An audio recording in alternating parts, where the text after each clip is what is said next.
Iced espresso. Also known as espresso on ice, this is the simplest cold coffee drink. It is just a shot of espresso poured directly over ice in a small glass. If the espresso is pulled directly over ice, it cools rapidly but immediately melts a portion of the ice. This leads to rapid and largely uncontrolled dilution. In the alternative method, the espresso is extracted separately. The finished espresso is then poured over fresh ice. This approach ensures more precise control over dilution and preserves a clearer, more balanced taste. Shakerato. Shakerato originated in Italy, where bartenders began shaking espresso with ice to create a chilled, frothy version of the classic shot. The name comes from the Italian verb scuotere, meaning to shake. The preparation is straightforward. A double shot of espresso goes into a cocktail shaker with a small amount of sugar and ice. The mixture is shaken hard for several seconds, which aerates the espresso and produces a thick, creamy foam on top. It is then strained into a chilled coupe or martini glass. The sugar is not just for sweetness. It helps stabilize the foam, giving the drink its signature velvety crown. Without it, the foam collapses within seconds. Iced cappuccino. The iced cappuccino is built on a single shot of espresso with lightly foamed cold milk served over ice. The technique requires steaming the milk on the wand to create microfoam without heating it to normal serving temperature. Heating the milk too much would melt the ice the moment it is poured. The glass is filled with ice first, then the cold foamed milk, and finally the espresso shot is poured on top. The cappuccino itself is named after the Capuchin friars, whose brown robes resembled the color of espresso mixed with milk.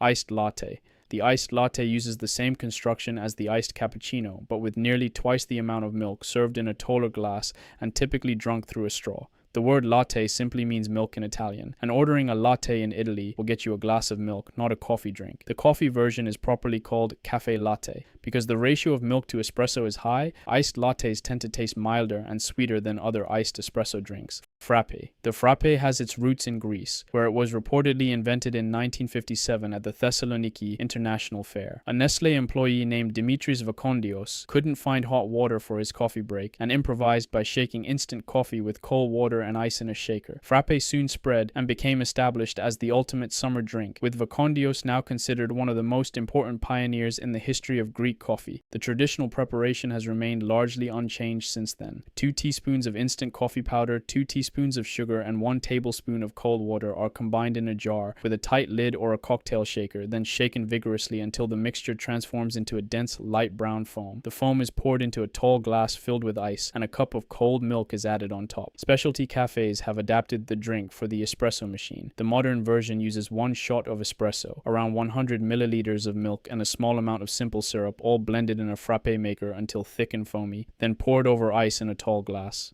Cappuccino Freddo. Cappuccino Freddo is a Greek and Italian creation that took the frappe concept and elevated it. The name simply means cold cappuccino in Italian. The drink is built in 2 distinct layers. A double shot of espresso is poured over ice, then cold milk is whipped in a frappe maker or dedicated milk frother to create a thick, dense foam. The foam is spooned or poured carefully on top of the espresso, creating 2 visually separate layers similar to the contrast of an Irish coffee. The defining feature is the affrugala, the cold milk foam. Unlike steamed milk foam, which is created with heat and pressure, the affrugala is built entirely cold, giving it a denser, more stable texture that holds its shape for much longer. Cold brew. Cold brew is coffee that is steeped in cold water for an extended period, typically 12 hours or longer, using a much higher coffee-to-water ratio than standard brewing methods. The slow extraction in cold water pulls fewer acids and bitter compounds from the beans. Hot water dissolves those compounds aggressively, while cold water leaves most of them behind, which is why cold brew tastes noticeably milder, sweeter, and more rounded than hot coffee poured over ice. Refrigerated, it stays fresh for up to 2 weeks. There are 2 main preparation methods. The full immersion method mixes coarsely ground coffee directly with cold water and lets the mixture rest in the fridge for at least 12 hours before filtering. The cold drip method, also called slow drip or Dutch drip, drips cold water onto the coffee grounds, 1 drop at a time over 2 to 3 hours using a specialized tower. Cold drip is faster, but produces a more aromatic, complex result. The method itself goes back centuries. Cold brewing has been a traditional technique in Japan for hundreds of years, while cold drip is believed to have been developed by Dutch traders in the 17th century to prepare coffee on long sea voyages without a heat source. Ice brew. Iced brew is the modern compromise between hot coffee and cold brew. It is brewed exactly like a normal pour-over filter coffee, with one key change. Only half of the usual hot water is used to brew, and the other half is replaced by ice cubes placed directly in the receiving vessel. The hot water extracts the coffee normally as it passes through the filter, but the moment it drips onto the ice, it cools instantly, locking in the bright, fruity, aromatic compounds that hot brewing develops while preventing the bitterness that usually appears when hot coffee sits and slowly cools. It also takes only 3 to 5 minutes to make, compared to the 12 to 24 hours required for cold brew. Nitro Coffee. Nitro Coffee is cold brew that has been infused with nitrogen gas under high pressure and dispensed from a tap, similar to how a Guinness is poured at a bar. The finished cold brew is transferred into a pressure-resistant keg, where nitrogen is forced into the liquid through a hose under high pressure. When the resulting mixture is drawn from the tap, it leaves the nozzle as a fine, dense stream of microbubbles that gives the drink its signature creamy mouthfeel and thick foam crown on top.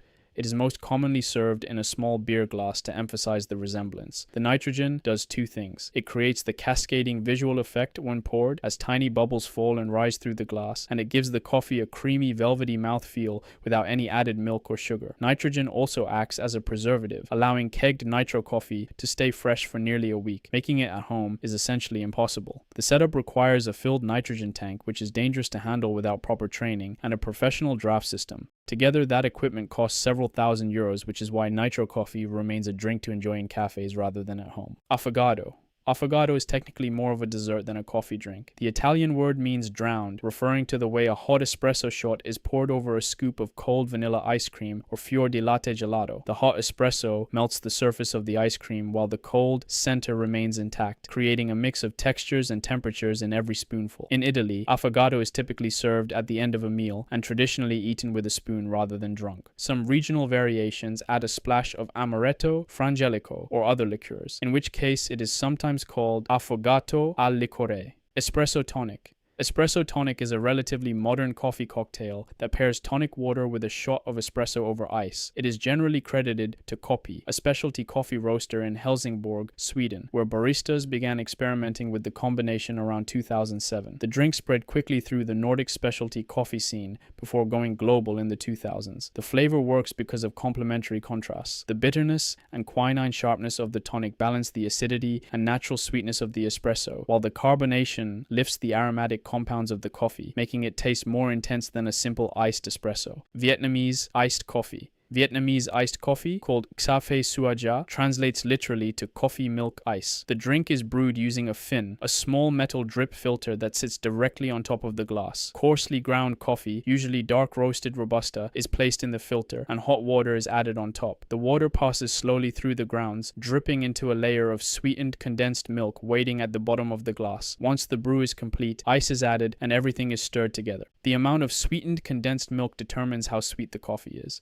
The use of condensed milk is a legacy of French colonial rule and the lack of fresh dairy in early Vietnamese coffee culture. Thai iced coffee. It is called Gaffai Yen in Thailand. Authentic Thai coffee is roasted very dark, with a chocolatey, robust flavor that holds up even after the ice melts. Traditional Thai coffee blends are not pure coffee. Brands like Pantai often include roasted soybeans and corn alongside the coffee. The traditional brewing equipment is a long cloth bag that works as a reusable coffee filter, set inside a mixing jug. The coffee is placed in the bag, hot water is poured through, and it steeps for around 5 minutes before being strained out. A French press or a regular pour over works just as well at home. While the coffee steeps, sweetened condensed milk, a bit of sugar, and a pinch of salt are combined in a separate mixing glass. The salt enhances the sweetness and prevents the drink from tasting cloying. Once the coffee is brewed, it is poured directly into this mixing glass and stirred until everything dissolves. This is the moment to taste and adjust, because at this stage, the coffee should taste a little too dark and a little too sweet. The ice will dilute it significantly when served, resulting in a perfectly balanced coffee. The coffee is then poured over a tall glass, packed completely with ice, not just a few cubes. The drink is finished by drizzling evaporated milk generously over the top, which creates the signature cascading layers as it sinks through the coffee. Mazagran. Mazagran is sometimes called the original iced coffee. It dates back to 1840 and the Battle of Mazagran in Algeria, when French Foreign Legion soldiers stationed at the fortress of Mazagran improvised cold coffee with cold water and sugar to cope with the heat. When the soldiers returned to France, they began ordering coffee Mazagran style in Paris cafes, and the drink spread across Europe. The modern Portuguese version is the most common today and looks almost nothing like other iced coffees. It is made with a strong espresso or mocha pot brew, poured over ice and finished with fresh lemon juice, sugar, and sometimes a splash of rum or fresh mint. The lemon strips out the bitterness and gives the drink a sharp, citrus-forward profile, somewhere between a coffee and a lemonade. Iced Coffee. Iced coffee is the German interpretation of iced coffee and sits much closer to a dessert than a typical coffee drink. The name simply means iced coffee in German. The drink is built by pouring chilled, strong filter coffee over 1 or 2 scoops of vanilla ice cream in a tall glass, then topping the whole thing with whipped cream. Some versions add chocolate shavings, chocolate syrup, or a wafer biscuit on the side. Iced coffee is closely related to affogato but inverts the proportions and the temperature. Where affogato is a small espresso poured over a single scoop and eaten quickly with a spoon, iced coffee is a tall, drinkable beverage with significantly more coffee and ice cream, served with both a long spoon and a straw.